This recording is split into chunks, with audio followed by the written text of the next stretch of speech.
Aliandika siku njema huanza asubuhi, lakini leo haikuwa siku njema kwa Wakenya, kwani waliamkia habari za tanzia za mwanahabari na mwandishi wa tamthilia na riwaya Ken Walibora. Rais Uhuru Kenyatta amewaongoza Wakenya kumwomboleza Ken Walibora. Kifo chake kimekuwa pigo kwa tasnia hii, kwani alikuwa mtetezi mkubwa wa lugha ya Kiswahili. Karibu kwa NTV jioni, mengine tuliyapa uzito usiku wa leo. 9 people have tested positive, bringing to 225 the number of confirmed cases in the country, and none of them was in a quarantine center. Wakenya 9 zaidi wapatikana na virusi vya corona, huku serikali ikipongeza wahudumu wa afya na maafisa wa usalama. So ni accident ilikuwa inajulikana, lakini hatukuwa tunajua ni nani huyu alikuwa amekufa. Polisi waanzisha uchunguzi wa ajali iliyomuua mtangazaji na mwandishi maarufu Profesa Ken Walibora. They admit people who are serious because hospitals are full. Mkenya aliyepona ugonjwa wa corona simulia aliyopitia huko Ufaransa anakoishi. Na leo katika jukwaa la uongozi la Nation tutajadili jinsi virusi vya corona vimebadili maisha yetu. Mbashara kutoka jumba la Nation. Hii ni NTV jioni na Ngoiri. Na mtazamaji, basi furaha iliyoje kuungana nawe tena hewani katika lugha ishara. Niko naye Flora Atieno kama ilivyo ada, kama ilivyo kawaida, na kusii tunamani sasa hadi tamati. Mtazamaji, polisi wanaendelea na uchunguzi wa kifo cha aliyekuwa mtangazaji na mwandishi wa vitabu Profesa Ken Walibora. Familia yake imethibitisha kifo chake leo baada ya siku 5 za kumtafuta. Kwa mujibu wa polisi, Walibora aligongwa na matatu kwenye barabara ya Landis jijini Nairobi Ijumaa iliyopita na kisha kufia hospitalini Kenyatta saa chache baadaye. Stakabadhi zake zilipotea katika eneo la ajali na kupatikana baadaye, ndipo ikabainika aliyeaga dunia ni yeye. Mwanahabari wetu Daniel Mule na taarifa hiyo ya tanzia. Ni mimi mtoto wa mwalimu Ken Walibora. Ni sauti ambayo wengi waliipenda na kuisifia. Weledi wake katika utangazaji na uandishi wa vitabu uliwateka wengi. Katika Sema Nami hii leo tuko katika bustani ya Jivanji. Ken Walibora Waliaula hayupo tena. Kifo kimeupokonya ulimwengu mtangazaji na mwandishi wa kupigiwa mfano, akisifiwa zaidi kwa riwaya yake ya Siku Njema aliyoitunga mwaka 1996. Ni jambo la huzuni sana hapa katika kampuni hii ya Nation. Wafanyikazi na vile wote ambao walifanya kazi na yeye, tumehuzunika kumpoteza ndugu yetu Profesa Ken Walibora Waliaula. Tumempoteza kigogo ambaye alitajika dunia nzima katika tasnia ya uandishi na usomeshaji. Alikuwa ni mwanasanaa aliyeandika kazi nyingi za Kiswahili. Kabla ya kifo chake alikuwa mhadhiri katika chuo kikuu cha Riara na mhadhiri wa ziada katika chuo kikuu cha Kibabii, miongoni mwa vyuo vingine. Mapema mwezi huu alikuwa katika afisi yake chuoni Riara kushughulikia kazi za wanafunzi wake. So ni pigo kubwa sana kwetu hapa Riara, kwa sababu hiyo taasisi sasa haina kiongozi. Tutafanya juu chini yote tuwezavyo kuhakikisha kwamba hiyo taasisi imesimama. Na kinachoitia familia yake kiwewe zaidi ni kuwa kifo chake kimejulikana leo baada ya kutoonekana kwa siku 5. Walikuwa wamepiga ripoti polisi na hata kumtafuta katika hospitali na hifadhi za maiti bila mafanikio.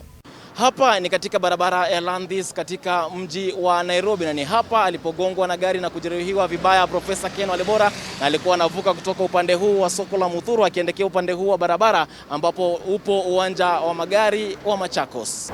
Alikimbizwa na ambulance Kenyatta National Hospital. Kwa hiyo gari ilienda kashikiwa Buruburu. Driver akaandikisha statement, akaachiliwa na cash bail. So ni accident ilikuwa inajulikana, lakini hatukuwa tunajua ni nani huyu alikuwa amekufa. Hata vile alikuja huko Landis Road cross barabara kwa mguu, ndio hatujui alifikaje huko. Hiyo bado inafanya uchunguzi. Katika boma lake kijijini Cheranganye katika kaunti ya Trans Nzoia, jamaa na marafiki walimkumbuka kama mtu wa kutegemewa huku mipango ya mazishi ikianzishwa. Amekuwa wa pekee. Wakati ambaye ninahitaji kitu amekuwa mstari wa mbele. Hata mwezi 2 weeks ago akawa amenipigia simu akaniambia kwamba mama, nilikuwa nataka nikuje nifanye kazi nyumbani, kuna keti alikuwa anataka akuja aiweke. Mbali na kufunza na kuandika riwaya, tamthilia, hadithi fupi na mashairi, amewahi kuwa mtangazaji na mhariri katika runinga za QTV, Nation TV na hata KBC. Vilevile aliwahi kuwa msimamizi wa ubora wa lugha katika Nation Media Group. Kutoka katikati ya jiji la Nairobi, katika Sema Nami, mimi ni Ken Walibora. Daniel Mule, NTV.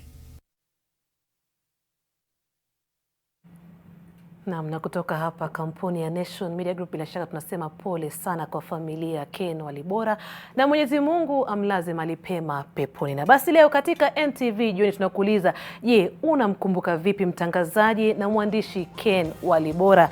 Je, unamkumbuka vipi mtangazaji na mwandishi Ken Walibora? Sema nasi kupitia mitandao yetu ya kijamii Facebook, Twitter @Ngoiri official @NTV jioni. Nikienda mapumzikoni bila shaka nitasoma mawili matatu kutoka kwako.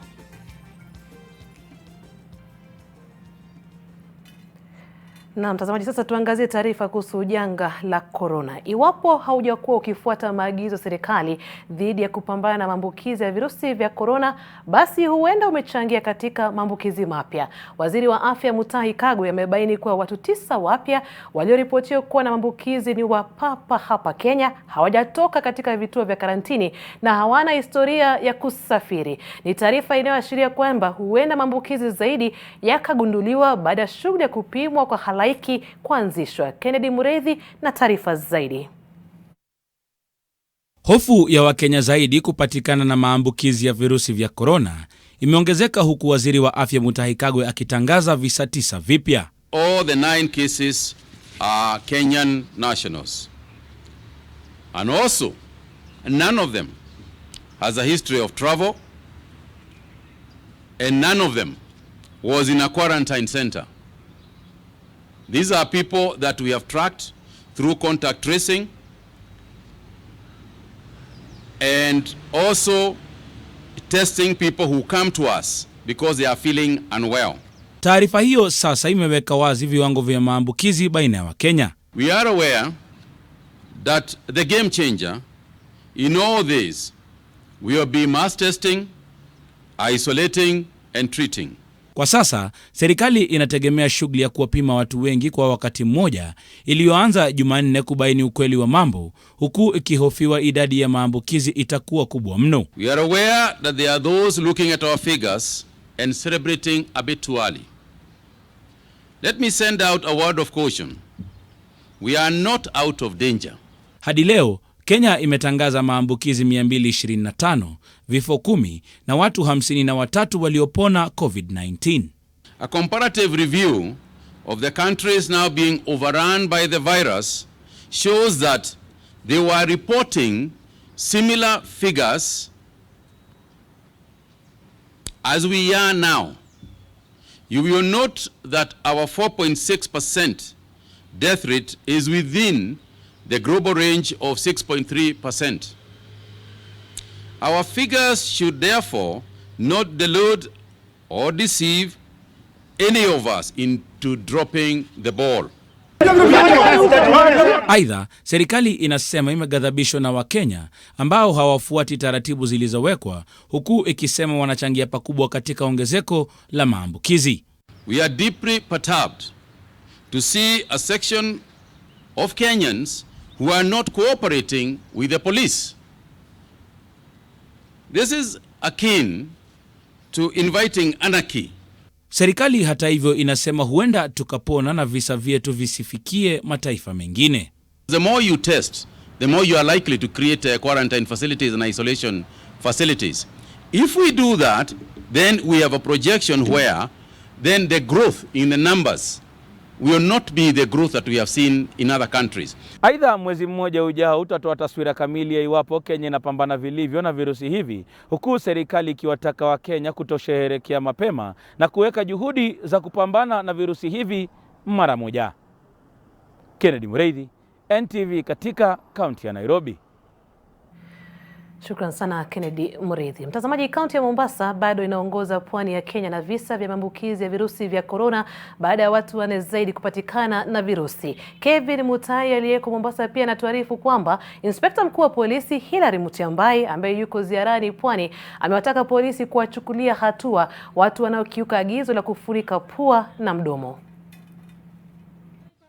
Wizara ya Afya sasa imethibitisha kuweko kwa visa 38 vya COVID-19 katika kaunti Mombasa, huku ikihofiwa kwamba huenda hali hiyo ikiendelea kuongezeka.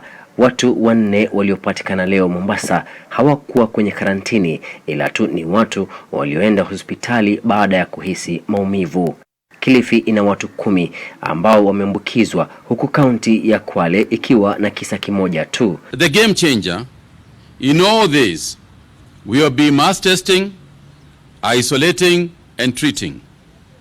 This is because we will be able to isolate cases, including asymptomatic ones, in good time before they are spread. Pia ni dhahiri kwamba virusi vya corona bado vinaendelea kusambaa katika kaunti tofauti humu nchini licha ya juhudi za serikali kudhibiti ugonjwa huo.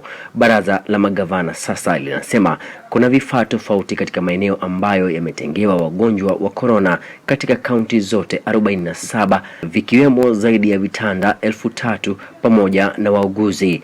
Mwenyekiti wa baraza hilo Wycliffe Oparanya amesema kaunti zimetenga shilingi bilioni 5 katika kupambana na corona. No county has received sample collection kits or testing kits. We urge the national government to fast track distribution of the kits as counties are eager to engage on testing of patients in order to contain the pandemic. Huku hayo yakijiri, Inspekta Mkuu wa Polisi Hilary Mutyambai amewataka maafisa wa polisi kuwachukulia hatua watu watakaokaidi agizo la kufunika pua na mdomo. Mutyambai ambaye yuko katika ziara yake ya siku 2 katika kaunti za Kilifi, Mombasa na Kwale amesisitiza kwamba atafuatilia utekelezaji wa masharti ikiwemo marufuku ya kutoka au kuingia katika kaunti hizo na hata ile ya kutoka nje kati ya saa 1 usiku na saa 11 alfajiri. All people should put on the face masks. These are tracts. Failure to that, these are tracts are still fine of 20,000 or imprisonment of 6 months or both if you fail to comply. Shughuli ya kuwapima watu inatarajiwa kuanza karibuni baada ya serikali kutangaza kwamba imetoa vifaa 1,000 vya kupima kwa ajili ya wafanyikazi wa bandarini. Kaunti za Kilifi, Mombasa na hata Kwale ndizo eneo ambazo zimeathirika pakubwa na virusi vya corona, huku serikali ikitishia kuweka masharti zaidi ili kukabiliana na kuenea kwa ugonjwa huo. Kevin Mutai, NTV katika eneo la Mtwapa, kaunti ya Kilifi. Watu 52 ambao walikuwa wakisafirishwa kwa lori na gari dogo wamekamatwa na kuzuiliwa katika kituo cha karantini huko Murang'a, huku uchunguzi ukifanywa. Polisi wanasema 47 kati yao walikuwa katika lori, huku 5 wakiwa katika pickup.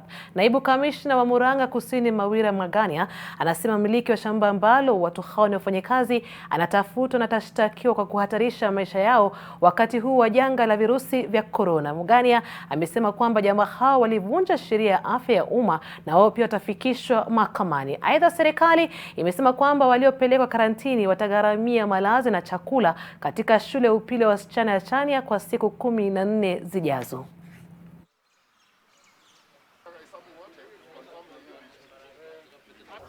Ili wakuwe examples ya wengine, ili watu wajue kufuata sheria. Unajua sisi wa Afrika inakuanga ngumu sana wakati mwingine kufuata sheria. Na mimi ni onyo tu nitatoa, niseme kwamba wewe ukiwa ni mtu ukaa kando na sheria, sheria nayo ina mkono mrefu na hataweza kuepuka. Mfano ni huu sasa. Huyu mzee alifikiri kufungia watu kwa lori haitaweza kujulikana. Mtazamaji, sasa idadi ya walioambukizwa virusi vya korona ni zaidi ya milioni 2 kote duniani, huku hapa nchini visa vikiwa 225, huku maelfu wakifariki na wengi wakiendelea kuuguzwa. Dunia nzima bado inasubiri kupatikana kwa tiba au chanjo ya korona. Walioambukizwa virusi wanasema ipo haja ya tiba kupatikana haraka. Leila Mohamed alizungumza na mgonjwa aliyepona na hii hapa simulizi yake. Okay. Steven Kinuthia anatuonyesha nyumbani kwake jijini Paris, Ufaransa. Amerejea nyumbani Jumanne wiki hii baada ya kulazwa hospitali kwa wiki 2 alikouguzwa COVID-19. I've transformed my office downstairs to a bedroom, to my own bedroom, but there will be a follow-up for them to see how I improve, and at the same time to see they will follow up my family to see whether there is any viral or contagious issues. Different sides of the chest, other lungs. Anasema alienda katika kituo cha afya kilichoko karibu ili achunguzwe kabla ya kufikishwa hospitali alikolazwa katika chumba cha wagonjwa mahututi kati ya Aprili 2 na 10. When I went to do the scanner, immediately the radiograph, or the people who are doing the scanner, they saw that I'm in a very bad state. And the French system is that once you are in any medical, be it private or public, they call the ambulance, and the ambulance brought me here. Ufaransa ni miongoni mwa mataifa ya bara Ulaya yaliyoathiriwa sana na COVID-19. So in France they are not using chloroquine. They have their 3 antibiotics which they are doing a research. And there's a research which is, giving very positive results. Steven anasema kwamba vitengo vya huduma za matibabu nchini humo vimepata usaidizi unaohitajika kuweza kukabiliana na ugonjwa huo vilivyo, japo uchunguzi wa watu wengi haufanyiki. Wanaopewa kipaumbele ni wale walioko katika hali mbaya ya afya. Leila Mohamed, NTV. Na baada ya taarifa yake Leila Mohamed, ni kukumbusha tu kwamba jukwaa la uongozi la Nation litakuwa linafanyika kuanzia saa 1:30. Litakuwa linajadili jinsi virusi vya corona vimebadili maisha yetu. Nasikia working from home, nafanya kazi nikiwa nyumbani, watoto wanapita pale na pale, inakuwa vipi sasa? Haya yote kutokana na virusi vya corona, na atakayeendesha mazungumzo haya kupitia njia ya mitandao ni Dennis Okari. Kwa hivi sasa nataka nimpishe atuelezee tu utakuwa nazungumza na kina nani na madenyu itakuwa gani? Asante sana, Jane.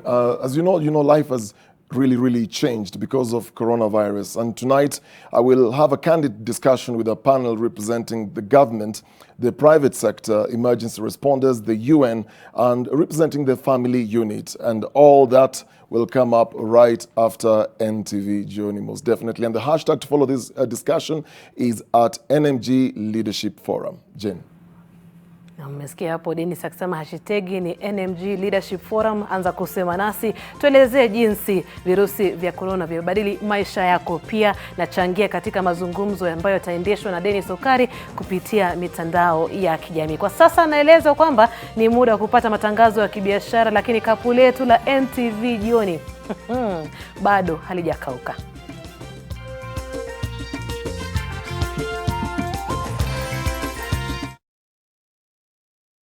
Disinfect and protect your home with Jik. Jik kills 99.9% of illness-causing germs. Disinfect floors, kitchen and bathroom surfaces, and wash white clothes, towels and dishcloths with Jik bleach.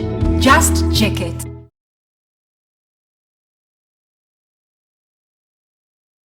Niaje wa Kenya. Hii ni public service announcement kuhusu coronavirus.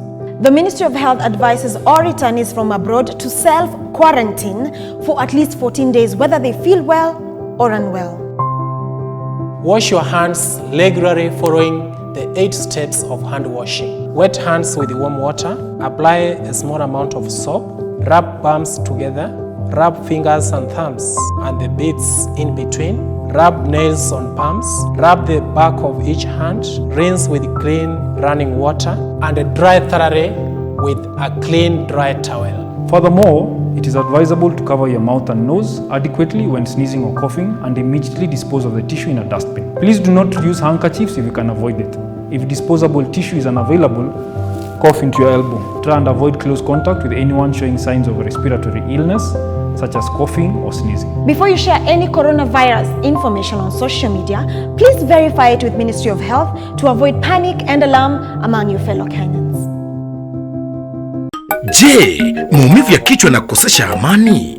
Kaluma Strong hutuliza maumivu ya kichwa, maumivu ya mwili na hata huondoa joto jingi mwilini. Kaluma Strong ina aspirin kama kiungo. Maumivu yakizidi, muone daktari.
Hamujambo wanafunzi wezagu, lesson yetu ya leo tunaongelea kuhusu COVID-19. Rule number 1, osha mikono na sabuni na maji. Rule number 2, usiguse uso yako. Rule number 3, ukisikia unataka kukohoa, si ho ni Rule number 4, corona haibagui mtu yoyote. Tukomeshe corona.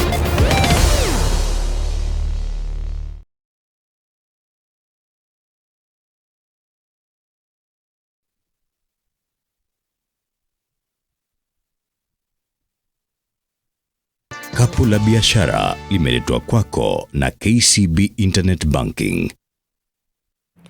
Karibu katika kapu letu la biashara. Kampuni ya Safaricom imetoa mchango wa shilingi milioni 200 za kuhakikisha chakula cha kutosha na lishe bora kwa Wakenya wasiojiweza nchi inapoendelea kupambana na janga la corona. Kulingana na afisa mkuu mtendaji Peter Ndegwa, mchango huo utajumuishwa na ule wa chini wa mpango wake wa bonga unaoendelea ambao unaruhusu watu kununua chakula na pointi zao za bonga au kuzipeana kama msaada kwa wasiojiweza. Michango ya kupigana na janga la corona kutoka kwa kampuni humu nchini, mashirika ya serikali, taasisi za binafsi na umma inaelekezwa kwa hazina dharura iliyobuniwa na Rais Uhuru Kenyatta wiki 2 zilizopita.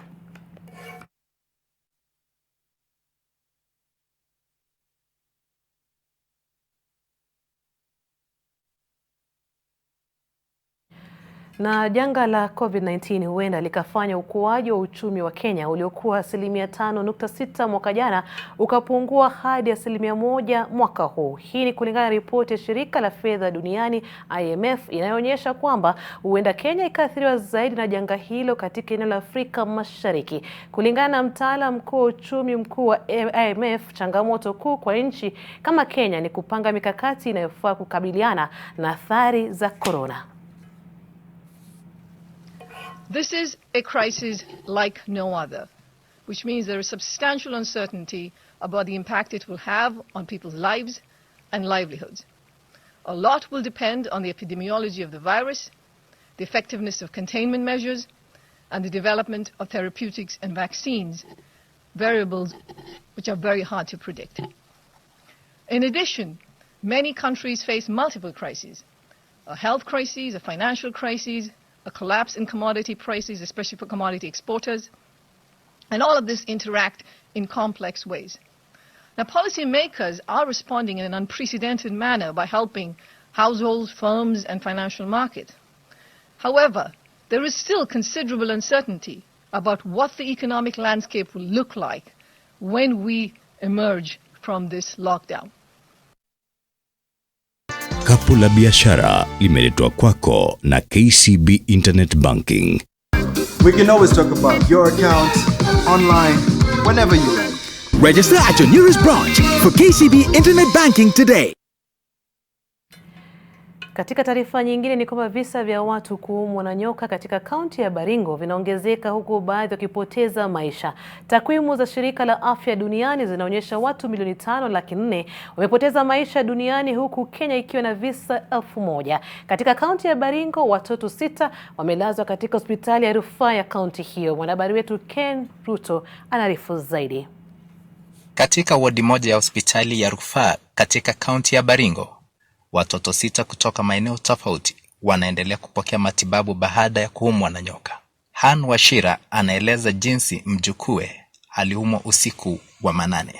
Siku ya Jumamosi tulikuwa tumelala usiku wa manane kitu saa 7:30. Mtoto akalia kwa bedroom mahali walikuwa wamelala. Akaniambia, akaitana shosho, kuja dudu imeniuma hapa. Na yule walilala naye nikamwambia ni nini mtoto analia, akaweka light on. Alafu kufika wakati stima iliwaka wakaangalia akaona ni nyoka. Visa vingi vimekuwa katika kaunti ndogo ya Tiaty na wakazi wanalalamika kuwa zahanati nyingi hazina dawa ya kukabiliana na sumu za nyoka. Kama miaka 3 iliyopita tulipoteza kijana mmoja wa kidato cha pili, mwanafunzi wa Sacho, na aliumwa na nyoka usiku, na ile room alilala alikuwa ni peke yake na ilimuuma kichwa upande wa nyuma. Asubuhi tukiamka kijana ameenda amekufa yani. So na wengi sana wamekuwa wakipatikana na hiyo, na majeruhi nikitaka kusema sasa ni karibu zaidi ya 10. Katika wati hii sasa tuko na watoto 5. Waene wanatoka upande wa huko chini wa Kerio Pokot, na moja anatoka hapa tu sub-county ya Barwesa, mali naitwa Kaptoro. Maeneo mengi katika kaunti ya Baringo ni kame, na hivyo nyoka utafuta maskani katika makao za binadamu, hali inayohatarisha maisha ya wengi.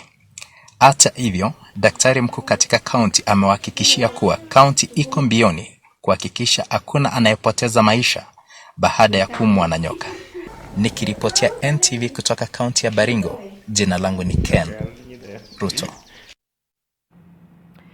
Shukran sana Ken Ruto kwa taarifa hiyo kutoka kaunti ya Baringo. Upande wa pili wa studio na muona mwanaspoti Joshua Makori, kumaanisha kwamba muda wa mchezo sasa umewadia. Usicheze mbali.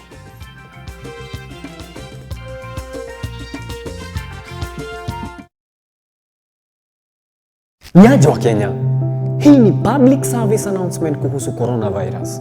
The Ministry of Health advises all returnees from abroad to self-quarantine for at least 14 days, whether they feel well or unwell. Wash your hands regularly following the 8 steps of hand washing. Wet hands with warm water. Apply a small amount of soap. Rub palms together. Rub fingers and thumbs and the bits in between. Rub nails on palms. Rub the back of each hand. Rinse with clean running water and dry thoroughly with a clean dry towel. Furthermore, it is advisable to cover your mouth and nose adequately when sneezing or coughing and immediately dispose of the tissue in a dustbin. Please do not use handkerchiefs if you can avoid it. If disposable tissue is unavailable, cough into your elbow. Try and avoid close contact with anyone showing signs of respiratory illness, such as coughing or sneezing. Before you share any coronavirus information on social media, please verify it with Ministry of Health to avoid panic and alarm among your fellow Kenyans. Sensitivity is a short, sharp pain that people experience when they have something hot or cold getting to the nerve of the tooth, causing that discomfort. If the sensitivity is left alone, it may get worse. Dentists recommend Sensodyne to their patients. It's able to get inside the tooth and calm the nerve of the tooth down, and the proof's in the results. It works. Send M-Pesa up to 1,000 Kenya shillings for free. Avoid contact with paper cash. Safaricom is for you. John suffers from indigestion. His twin James suffers from heartburn. Sometimes it's the other way around or both. That's why they use Gaviscon Double Action. It soothes within 3 minutes and lasts up to 4 hours. For double relief from heartburn and indigestion, Gaviscon Double Action. If symptoms persist, seek medical advice.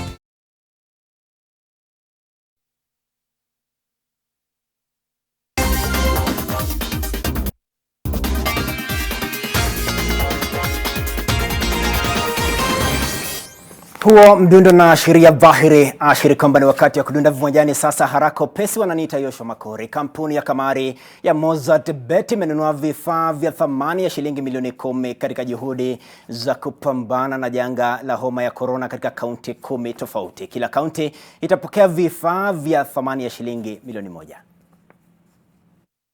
We have been able to donate 10 million Kenya shillings to 10 counties, and each county is going to receive equipment worth 1 million shillings. We've just been in the market for about 2 years and a half, and we are sure that next time we should be able to cover all the counties. We have Nyandarua County, Baringo County, Bomet County, Kisii County, Kwale County, Siaya County, Embu County, Kisumu County, Kakamega County, Kitui County, and Nakuru County. What I want to clarify is that we are not receiving the 10 million. We are receiving goods worth 10 million. Not money. Not money. Yes. You should make it clear. Katika anga ya mataifa ni kwamba aliyekuwa kiungo wa Manchester United Marwa